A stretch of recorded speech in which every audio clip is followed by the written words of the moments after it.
60 Minutes with Angela starts right now.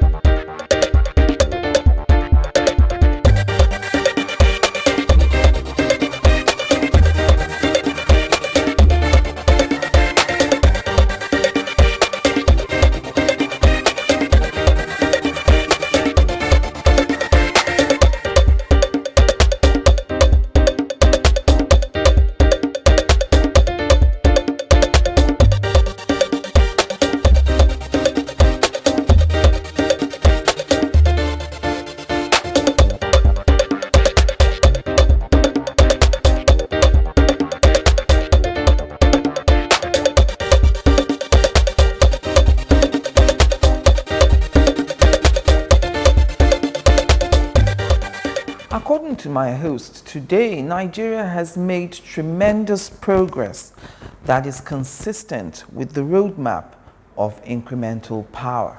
Nigeria's generation and transmission capacity has increased from 2,690 megawatts in May 2015 to 6,803 megawatts in August 2017. And transmission power has grown from 5,000 megawatts in 2015 to 6,700 megawatts in August 2017. It is the first time that Nigeria has more power than distribution companies can distribute.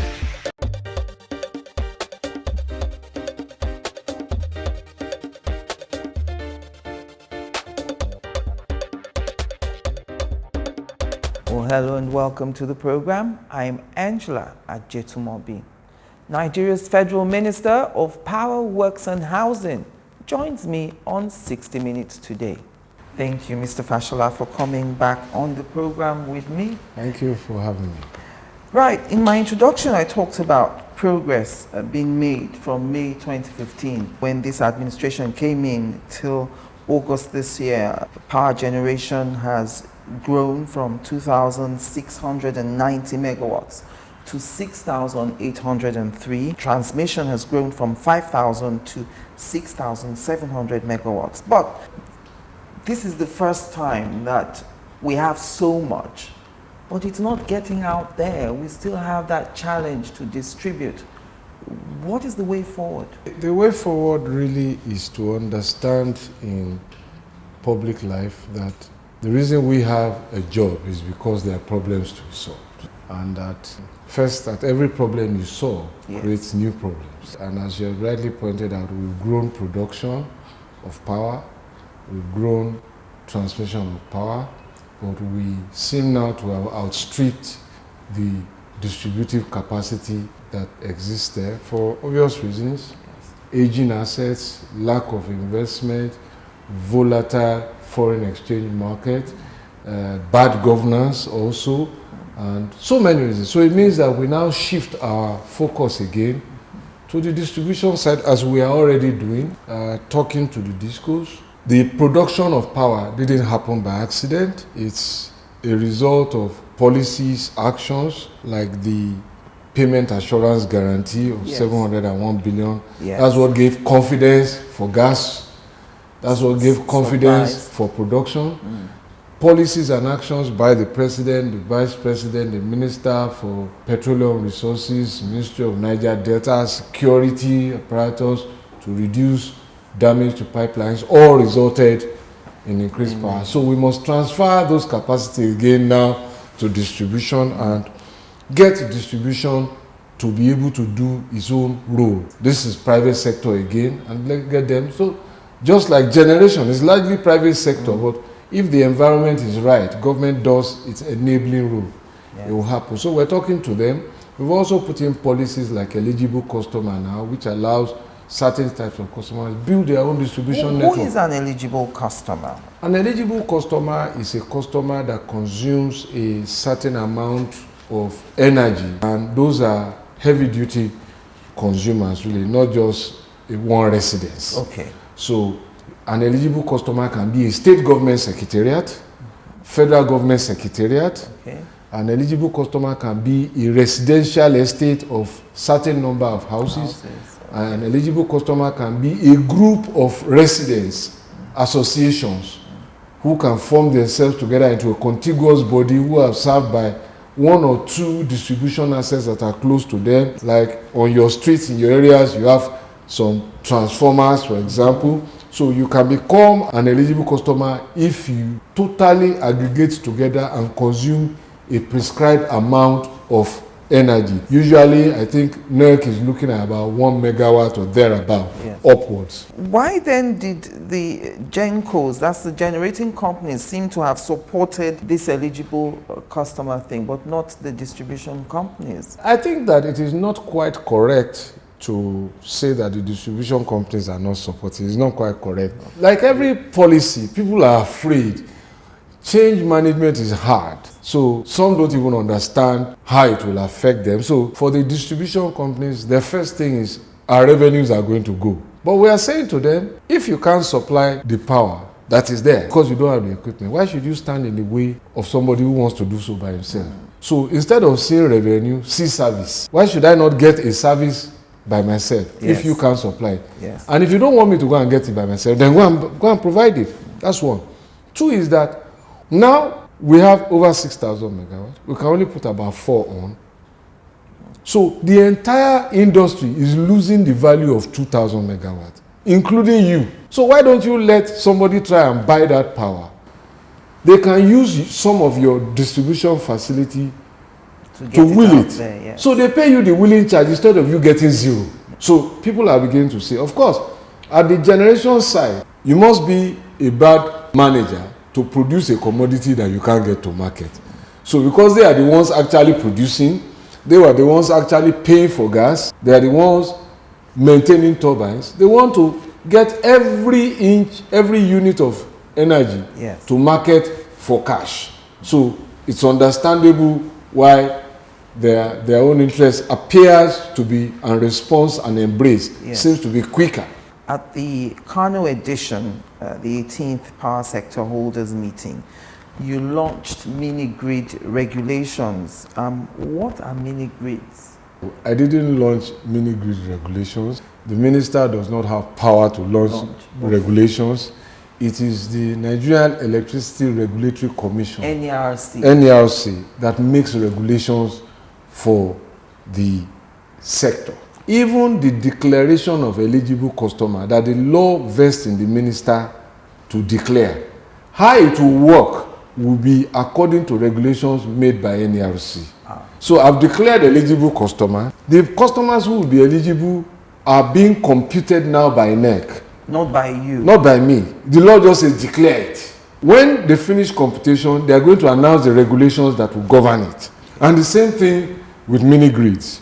Now, mini grids have been classified by NERC as grids below 100 kilowatts, for which you really don't need a permit, you don't need anything, so you can produce your own power under those regulations. But just let us know that you are there. Right. Then, grids above 100 kilowatt but below 1 megawatt, you need certain permits from NERC. What are we trying to do? We're trying to democratize production of power so that people understand that even within the license of a distribution area, we can still license other people to produce their own power or to produce power for sale to other people. And which means that the whole idea of the old monopoly of PACN that produced power, transported power, and distributed power, which was broken by the Electric Power Sector Reform Act, did not intend to replace that old monopoly with a disco monopoly. It licenses discos, but retained the power to create competition for the discos within their license area. And so that's why those mini grids are coming up. That's what's happening in many other parts of the world, really and truly. Because even now, those mini grids already exist in one form or the other. Let me tell you why. Many people are using generators bigger than what they need. They're producing power, but they can't sell the power in any commercial way. So like if you have 100 kVA generator, you might begin now to just say, look, I want to sell to this person. So this is how how to really democratize power. There was an estate that we went to audit back then in Lagos, and we found out that the installed capacity of generators in the entire estate was 3 times the real amount of energy needed to power the estate. So if that estate could make one investment, they could do their own small grid and power themselves.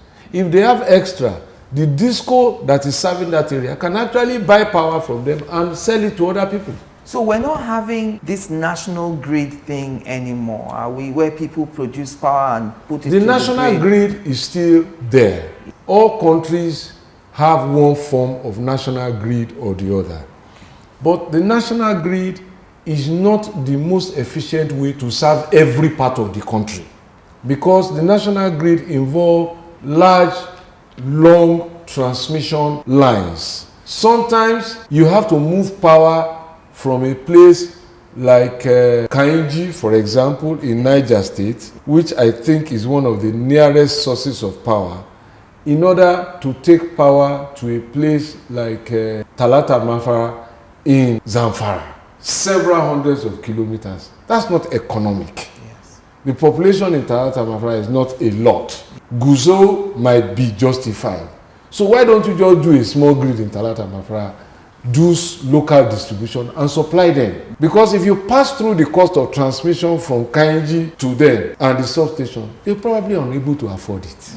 So it's a mixture of that transmission to large, big, populous centers where you can dissipate the cost over a large number of people, and embedded distribution where the clusters are not too heavy, where the cost comes down. Yes. It is just basic production and not too long 1 or 2 kilometer distribution network. That is the best way to go. So now we have 6,803 megawatts generating. Will we ever go down again? We can go down and we can go up. One of the things that you must understand, if, for example, people break the pipelines again, you've lost the fuel. So if there's no fuel, there's no power. So we can go down. One of the reasons why you also have this much power now is that for the first time in a long time, we are really demonstrating the value of an energy mix. Power from gas, yes, is coinciding with power from hydro during the rainy season. Oftentimes, what you always have is that the gas is out, yes, for many months. Then it's only when the rains come in that we feel relief. Yes. Then when the rains go, we go back to square one. Now, this time, because of the work that we had been doing, meeting with those who are damaging pipelines, having peace, making progress with the damage repairs, ensuring that those who are generating can pay their creditors with the payment assurance guarantee, they can maintain their turbines. When the rains kick in, the turbines in the hydro are working full blast. The gas pipelines have been restored, so we can fire also the gas turbines. It converges. Yes. We haven't covered all.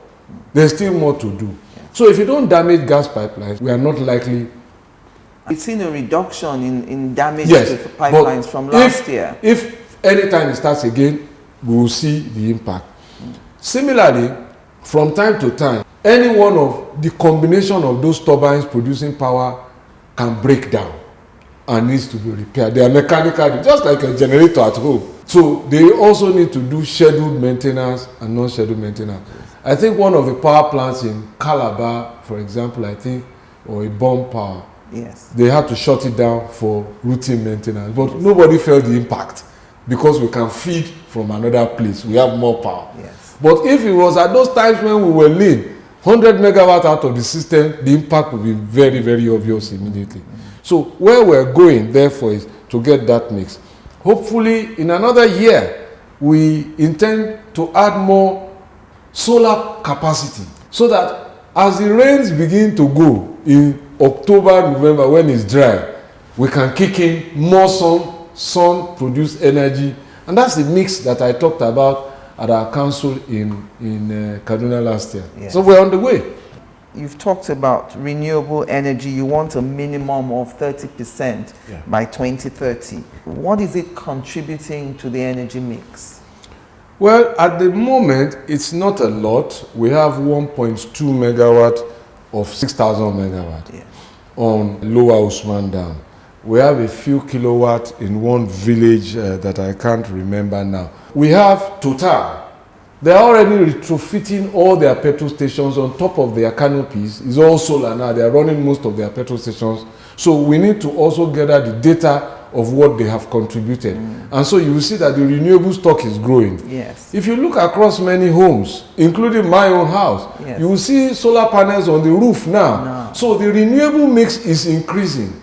We have a 10 megawatt solar wind farm in Katsina that we are going to complete this year. Touch wood. We've had all sorts of challenges, but we are moving now. 10 of the turbines are already up and running and generating electricity. Yes. So we have about 27 more to commission and install. Yeah. Again, that will add to the stock of that renewable. So we're on our way. Now, we have also renewable from hydro. It's not just from solar and wind. So we have 40 megawatt coming from Kashimbila that should be completed next year. In fact, the power is being produced now. The last mile is the transmission lines to take them to Wukari, to Takum in Taraba.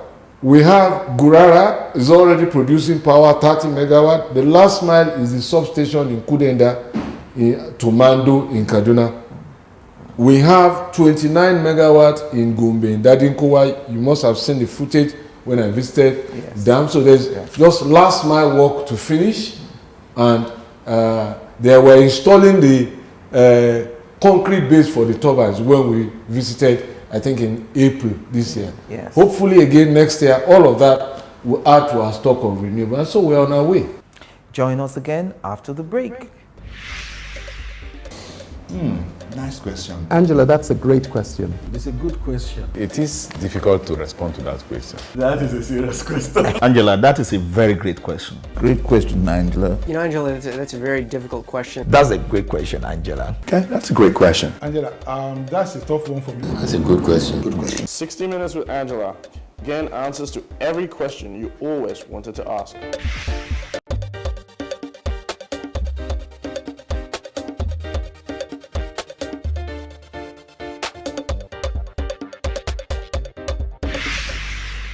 Welcome back. If you've just joined us, it's 60 Minutes with me, Angela Ajetomobi, on my hot seat today.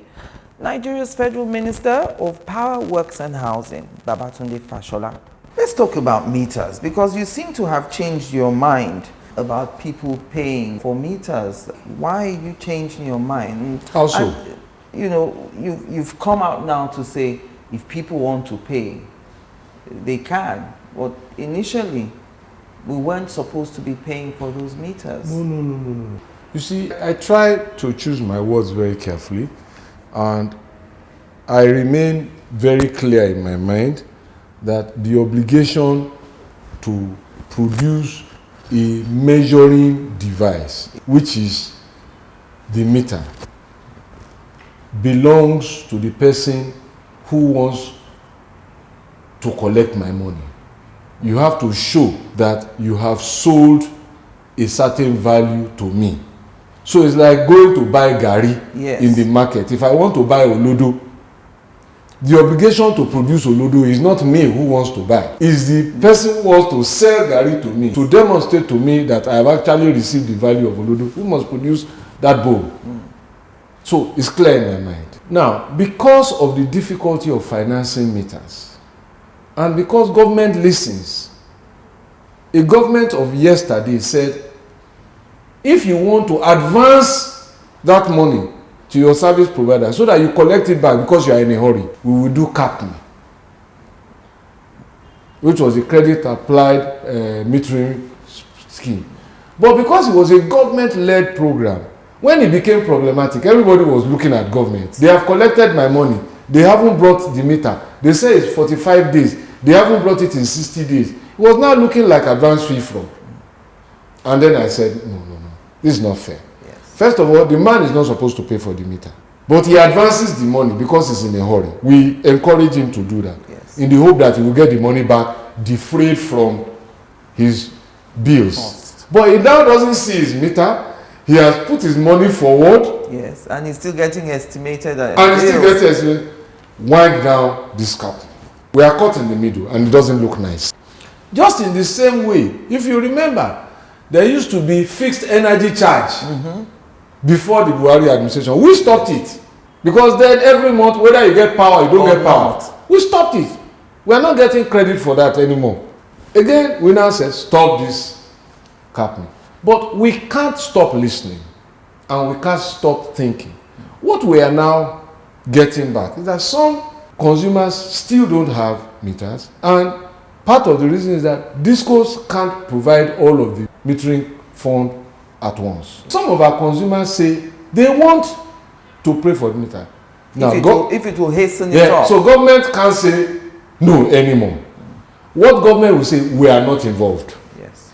If you reach an arm's length deal and NEC, the regulator sanction it, issue agreement, go and do it by yourself. So that's my position. Because I want to try everything that is possible to end estimated billing and ensure metering supply. But that is only one side of it. Even in places where meters have been supplied, people are bypassing their meters. And it's rich people, wealthy people who are bypassing the meters. Yes. We heard from one disco, they supplied 11,000 meters, 8,000 have been bypassed. And these are prepaid meters. When you say bypass, they've tampered with it. They tampered with it so that it is not reading properly. So the discos are also losing money. So there's a lot of behavior change that must go on. So it's one story to accuse the discos of not supplying meters. Yes. It's another thing to ask, in the cases where they have supplied, are you allowing it to work? Are you stealing energy? So we need to be our neighbor's watchdog. And as I said, there must be some whistleblowing also going on to report people who are stealing energy because they are hurting the whole system. So how feasible is it that if I get my meter from someone else, not the person distributing electricity to me, how do I get them to accept to install a meter I'm bringing? Again, these are questions of regulations. And that's why I continue to advocate even more stridently now that everybody who can read English should read that law. It's a very beautiful law.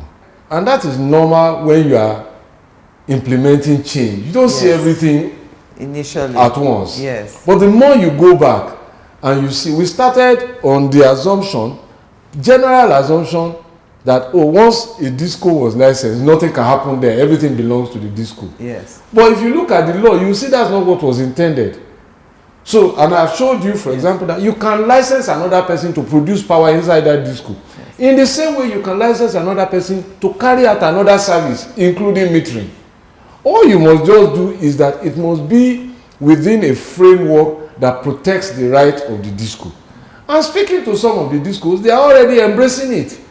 So the responsibility to provide meters doesn't mean that only the discos can supply meters. What they are bound to do is that you get meters. It doesn't mean that the disco must supply. So if the disco can franchise somebody to do that business on his behalf, I don't want to do this business. The discos can actually then sell their energy from their feeder under franchise. Say, look, X meter provider, I'm selling all the energy going to Asokoro to you, or all the energy going to Ido to you. You go and meter them and collect the money. You give me the bulk money. So there will be franchising going on. That's one option. The other option is a meter service provider that says, I have money, I have meters, disco, let's talk. Let me take this business off you. And for every unit of energy that you meter through me, you will pay me back over this period, or whatever payment mechanisms work. So again, these are metering regulations that NEC will issue. They're already working on it. And that is why it's important to use this opportunity to speak to some of the misstatements that I have read recently about some people saying that government shouldn't get involved in power, because I announced that government was lending money, 39 billion. I was going there. The matter of loans, there are two. The first one, that the Nigerian Bulk Electricity Company accessing 701 billion naira. That's approved by the federal government to support power generation companies financially, and then the 39 billion as well to private companies. Why are we giving out these loans? We have a very difficult problem of understanding some simple things. And that is why sometimes I am happy to speak at fora like this to clarify. At the recent NBA conference, this was one of the things I spoke about. And people must be careful what they take and hear from these so-called experts whose knowledge is very questionable and who go on TV and say things they either don't have enough information about or enough knowledge about. Let me speak about the 701 billion payment assurance guarantee. It's not that Embed has any cash anywhere. Waiting in one room. No. It's not a support either to the Gencos. Neither is it a loan to the Gencos. If you understand how the privatization was done, Embed was created as a 100% government-owned company that is the guaranteed purchaser of every electricity put on the grid. Under that structure, Embed is the issuer of what you call a power purchase agreement. I guarantee you that I will buy all the power you put on the grid. Embed, having agreed to buy that power from the Genco, now goes to the disco and says, look, I want to sell this power to you in bulk. You go and retail it. So the disco says, oh, it's a good deal. How much is it? It's X naira. But we can sell it at X plus 1 naira because we are the retailer. Just like producer and distributor. So they buy the power from Embed under another contract called a vesting contract. So there are two separate contracts. The set contract between Embed and its Gencos, which is a PPA. Yes. The contract between Embed and the discos, which is a vesting contract. The intention, of course, is that when the distributors bring back the money from the power they have sold to houses, hospitals, homes, Embed will use that money to pay its obligation to the Gencos. So discos default in payment. Payment drops to 20%. Embed can't pay the Gencos. The Gencos can't pay the gas companies who are supplying them gas. The gas company is owing the banks who finance their gas processing plant. It's a vicious cycle. Now, who is Embed? Embed is 100% government owned. Who is owing? Is it not government? It is. So when we came, we saw this and we said, government, you can't owe the Gencos, otherwise they will collapse. Yes. If they collapse, the problem in power will spiral to the banking sector. So go and enter into an arrangement to pay them what you owe them. The fact that you have not collected your money from the discos is not a defense to your liability to the pay. Gencos, yes. So Embed is going to pursue the discos for all the money they owe and collect it back. But in the interim, it is acting sensibly to ensure that a production line does not collapse. I hope that is clear. Yeah, it's making sense now. Now, in terms of the 39 billion on metering, again, it's ignorance, it's mischief, and let me tell you the story. Because some of these things are coming from agents of the opposition. And while I welcome criticism from opposition, yes, I welcome criticism that deals with facts. If you create your own facts, then I won't respond to you. Everybody in opposition knows that I welcome a debate anytime. So, what are the facts? Previous administrations from the opposition in 2003 issued a contract to supply meters through PHCN. They breached that contract. So, the contractor went to court, got judgment against federal government, a judgment for 37 billion naira. In between all of that, the money was trapped in a bank. Contractor couldn't touch the money. Government couldn't touch the money. 2003. So by 2017, that was 14 years after that contract. That's the inefficiency, the fraud, and all of the maladministration that we have to deal with. The PSCN that was supposed to own the meters has disappeared as a result of law, privatization and winding up. It doesn't exist. It doesn't exist anymore. As if that was not bad enough. In the run-up to the election, they now contrived one scheme put up a proposal to the president to expand that old contract. The president looked at what they brought, approved the amount, approved the proposal from where they were supposed to get money. And it was a fixed sum. Immediately they got the president Jonathan's approval. They went back and changed the prices, said the president didn't put the prices, and increased the liability, the contract to 119 billion naira, changing the presidential approval without going back to the president. That's the height of impunity. They now issued a letter of contract to that same contractor that had failed. I don't think it's fair to say the contractor failed. They didn't perform their part. They had disputes on the first contract. I don't think it's fair to say that. They now issued a letter of under some bogus arrangement, and the contractor said, no, I'm not going to do this deal.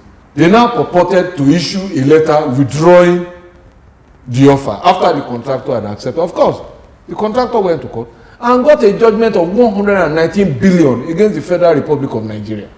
That was the 119 billion naira that we now entered into negotiations. This Buhari administration negotiated it to zero as a compromise, and then the 37 billion that had earned interest, the contractor couldn't touch. There was a judgment against government that it belonged to the contractor that was kept. We now say, look, even that one that has been given to you, we are making you a new offer. We are converting it into a loan. So money that we could not touch, we are now lending it out. Is that not positive? Money that was lost, we are now lending it out in exchange for a bank guarantee by that contractor to say, go and use that money to now supply meters.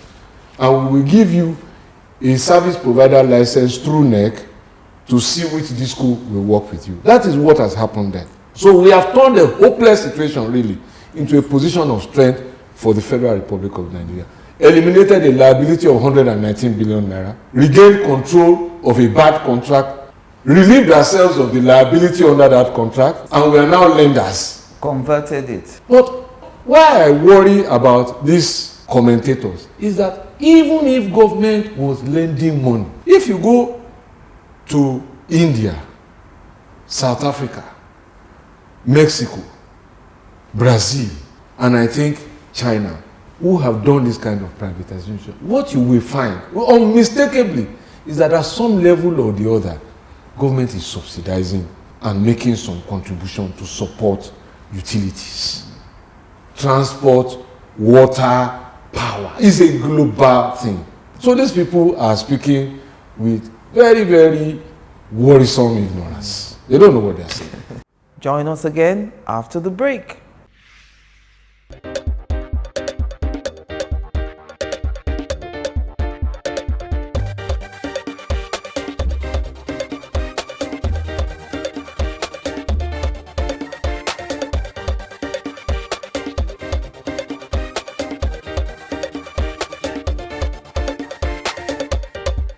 Welcome back. My concluding moments now with Nigeria's Federal Minister of Power, Works and Housing, Babatunde Fashola.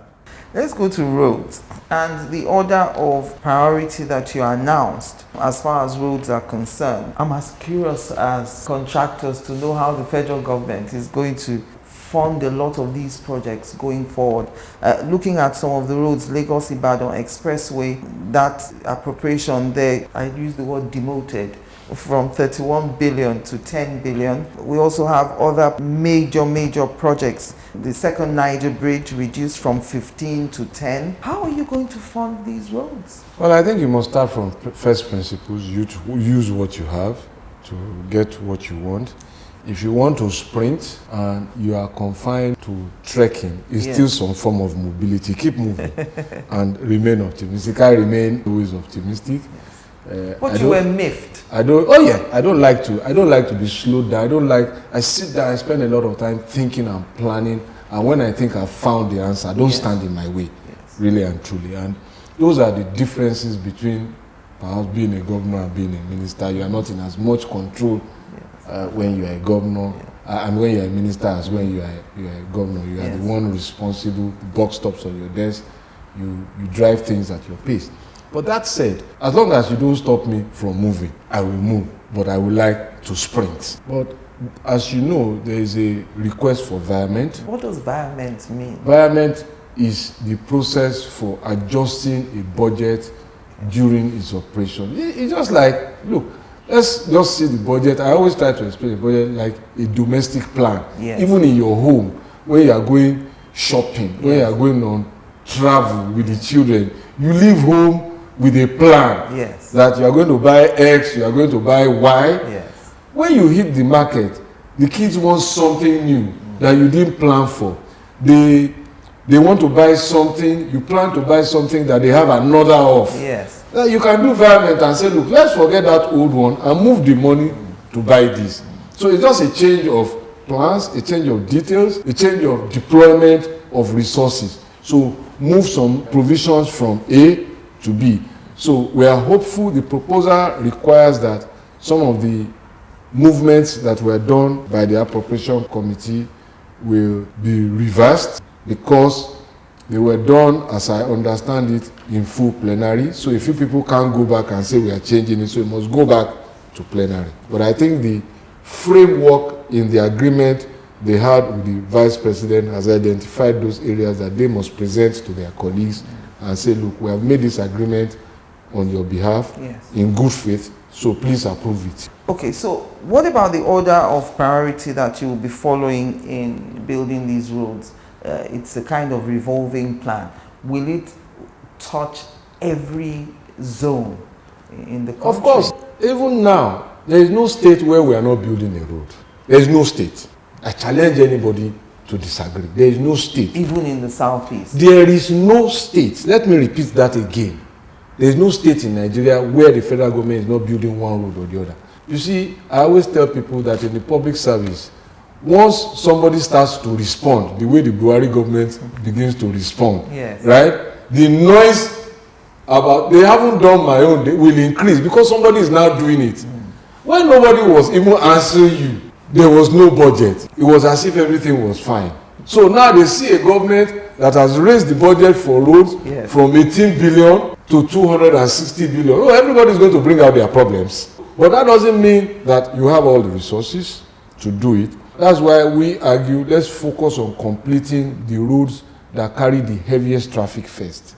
And those roads will invariably link Nigeria. You see, there are 4 sets of roads, the A1 to A4. If we complete those roads, right, we will have struck a very, very decisive blow to the road transport network. And progress is being made at different stages. The A1 is the Lagos, Oyo, Ogbomoso, Tegina, Ilorin, Jeba, Mokwa, all the way either through to Sokoto or through Tegina to Kaduna. The A2 is the road from Bayelsa through Delta, Okene, all the way to Katsina, to the border town. The A3 is Port Harcourt through Enugu, Makurdi, all the way to Yobe. The A4 is Calabar to Maiduguri. If you finish those roads, what you will see at the bottom of all those roads, Lagos, Bayelsa, Port Harcourt, and Calabar, is that they are all seaports. It's from the coast and from Sokoto, Katsina, Yobe, and Maiduguri, the savannah and the desert. It's from coast to desert. All of the other roads interconnect these major four highways. And all of our plans, whether for bridges, to move food, to move fuel, to connect the depots, to evacuate the ports, are connected with these 4 to these roads. The roads have been classified into critical economic routes and agricultural routes. Tell us more about that. Okay, the Ministry of Agric and Rural Development under Chief Ogbe gave us their own input about where they are expecting bountiful harvests. And we plotted those networks, and you will see those networks between Sokoto, Benue, Makurdi that I spoke about, Enugu, back to the port, and all of that. We took information also from Mineral Resources, where are all the NNPC depots where fuel is. Most of the fuel comes from the ports, Port Harcourt, Warri Refinery and all of that. Lagos, Atlas Cove, where is the fuel going, is moving across the country. So we need to move fuel to energize our nation from south to north. Again, those are the critical routes. We're talking about Sokoto, Benin, Kebbi, and all of that route from the Lela market at the boundary down to the sea. So if you connect those 4 routes, you have covered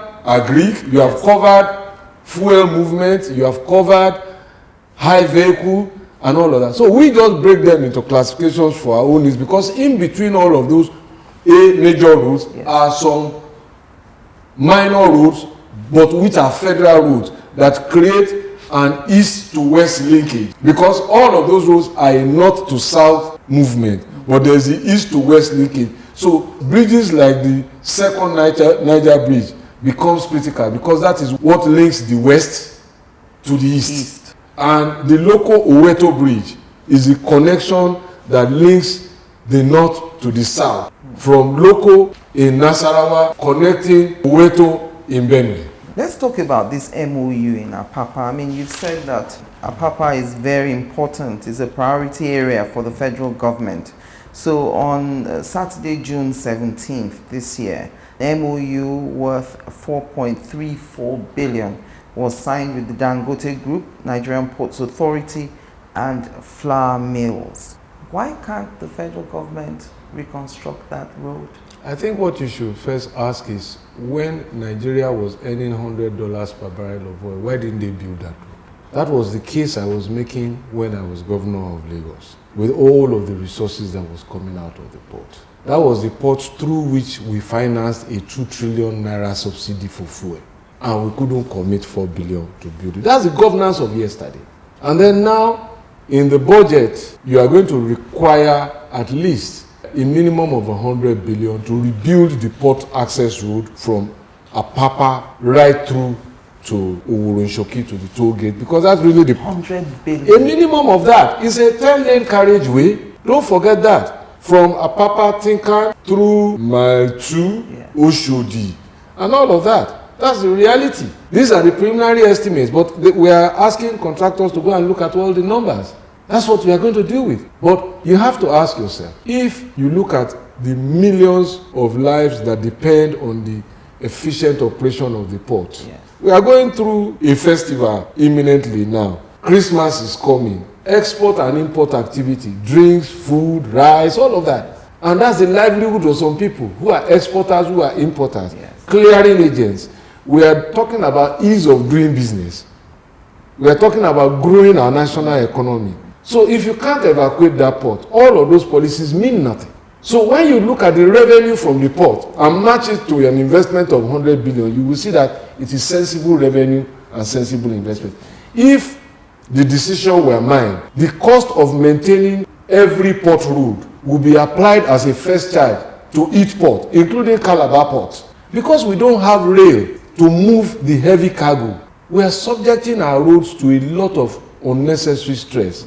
If we are doing so from business activity, then you might as well fund that activity from the revenues that come from that activity. So you just dedicate a particular amount to first building the road once and for all, and then ensure that it is maintained regularly, because the road will depreciate quicker because it is carrying more tonnage than it should carry. So you must do very preemptive and quick maintenance from the revenues that come from the source of the damage. What will be the federal government's input into that MOU? Will you be involved in this design? instance, what the Dangote, flour mills, and MPA, who are all affected, like, they agreed that they will finance the road.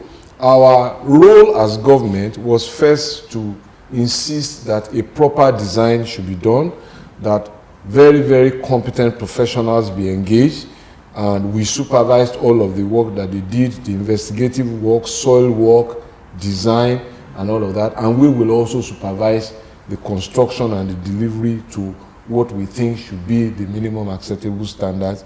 We will oversight the relocation of services, docks, cables, PACN lines, and all of those things that are around that area, gas lines, because we as government can get all of those interconnected departmental approvals quicker, so that when they are removed and the road is finished, they can also be installed quickly. And I think that we will meet that 12-month deadline, but that's only part of the problem. At the moment, we are waiting for the design course for the Liverpool to Marine Beach Road, Yes. which again we are planning to intervene and repair. And then we are also waiting for course from Marine Beach to Tinkan Island all the way through to Wurunshoki. Parts of which had been done, I must say, by the last administration. I think from Mile 2 to somewhere around Amuwo-Odofin had been done by the previous administration. So, Yes. but we want to finish everything. Now you see the deterioration from around Ilasa through to Isolo and parts of Bagada where erosion really has taken over. To housing, last year at the National Council on Land, Housing and Urban Development, you were reporting that we're finalizing designs and so on for the homes. This year you are reporting that construction has started in 33 states where land has been made available. Why 33 and not 36? Because those are the places where land has been made available. Don't they want the housing? I think you should ask them. You also said in opening these opportunities for participation, one of the problems you noticed is the limitations of procurement requirements, conditions that you call overlooking the level of literacy of the vast majority of people. What kind of procurement requirements are you talking about? Look, there's some pre-qualification, and some of the levels of pre-qualification sometimes don't necessarily focus on the competence, on the competence of the man, the artisan, the builder, Yes. who runs a small building company. But he can build a house. Yes. He's been doing it all his life. He has never defaulted. Yes. You now tell him to go and bring list of pension compliance form. You tell him to go and bring audited account. Those people don't keep audited accounts. It's a small family business. So inevitably, those kind of people, you disqualify them It's automatically. automatically. Yes. But we use them back at the state level when we're doing our Lagos homes projects. In some of them, I even said, look, don't ask them for bank guarantee. You are only going to go and deposit the money in the bank. Tell them to bring insurance bond as performance bond. Yes. And once they perform on the first level, then that is reputational enough to know that this is a serious one who won't run away with your money. But all of the conditions that I see here are excluding ordinary people from participating in even the smallest of contracts. And we need to change that. Because many of those people have competencies, but they don't keep all of these detailed records, audit report, and all of those things. They are operating at survival level. And they are very important to the economic recovery and growth plan. They are very important to the president's promises to include and invest in those people and to make them feel a part of the Nigerian household. And so at my own ministry level, I'm looking at those things and see how we can take those things out and still comply with the law. We're not going to break the law, but we're going to look at other levels of pre-qualification To make it easier. to make it easier for them and to ensure that government money is not lost. But I don't think that an audited account will save government's money.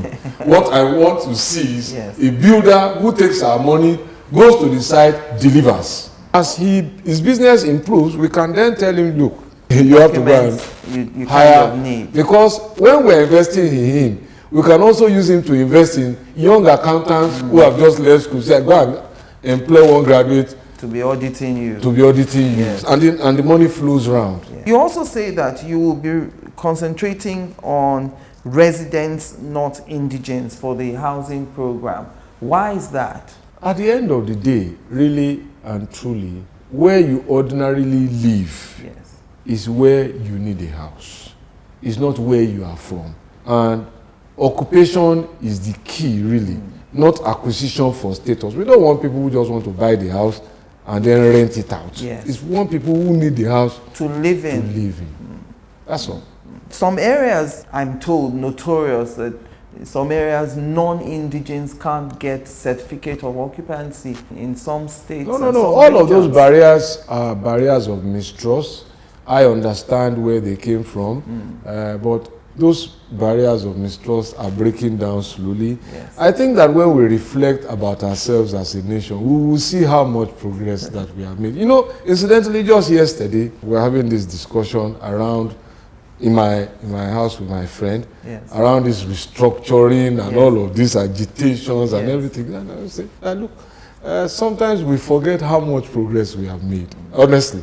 Because I remember in the 70s when there was cross-cultural weddings. It used to be front-page news, as if somebody had Something committed a major sin had happened, on the yes. front of Daily Times. Yes. And those weddings take place today, every day. Yes.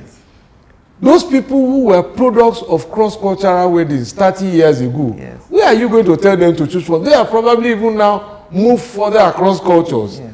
And I remember one family, husband is from Lagos, the wife is from North Central. Now their children have gone to marry from South. So, you know, all of these things will disappear, slowly but surely. Who could have thought that it's the same Nigeria, that a minority will be a president? It has happened. It's progress. Yes. It used to be North and South before. Yes. But that myth has been broken. In the same way, who would have said that, oh, we will have an election and an incumbent will be defeated? It has happened. It's progress. I see all of the positive sides in all of these things. I move on. And I can't be with you without talking politics. You were Is it missing- time? It's time. It's not yet time. We have one. I like to work for 3 years before I come to the soapbox. You were missing in action. The Lagos local government elections. Which action? I sent my boy to your ward in Surulere to capture you voting. No, I was in Abuja that weekend, actually. I was working. I had a lot of work to do. I had been traveling a lot. I just had a lot of paperwork to cover. You were not on the campaign trail either. I didn't know that there was campaign. I wasn't invited to any campaign, so nobody invited me to any campaign. Regarding the matter of you being a former governor, now being a minister, there's this accusation out there about members who have been politically exposed persons who have been in office before. Some of you are ministers now, some are in the Senate, and they're receiving pensions from their former jobs while still receiving their salaries and perks of office as a minister. Are you receiving any pension from Lagos State? I'm receiving, in fact, the alert just came which day, 350 something thousand. And I've asked them, what is this for? Nobody has told me. So since the day the money started entering the account, I haven't touched the account. What, 300? Because it was my old salary account as governor that they were Yes. paying the money. And since, because I asked my chief of staff, because it was the office of chief of staff that Yes. used to deal with payment of salaries Yes. of political officers. But that's all I get. It's credited in the alert as pension, but I've asked for a formal advice on Yes. what this is all about. But since that day, I have not operated the account. How does it work? When you left office on the 29th of May, by 9 a.m., when the swearing in happened, are you the one who writes a letter to the state government saying, okay, now that I'm done being governor, I'm applying for my pension? Or I is don't it know how it automatic? works. And I left office at midnight on the 28th of May. My Okay. tenure finished at midnight. Midnight. So all of what was happening, So you've never applied for a pension? no, You've never sought any of your perks? no, not at all. Nothing from the pension Not law? at all. You know what the pension law entitles you to have? Yes, but I mean, I've answered this question before, and I think we should just move on from there. I've answered this question. And Well, thank you very much, Mr. Fashola, for coming back on the program with me today. it's been a pleasure, Okay. and it's been a while. Yes, it has. And thank you for watching. I'm Angela Ajetumobi.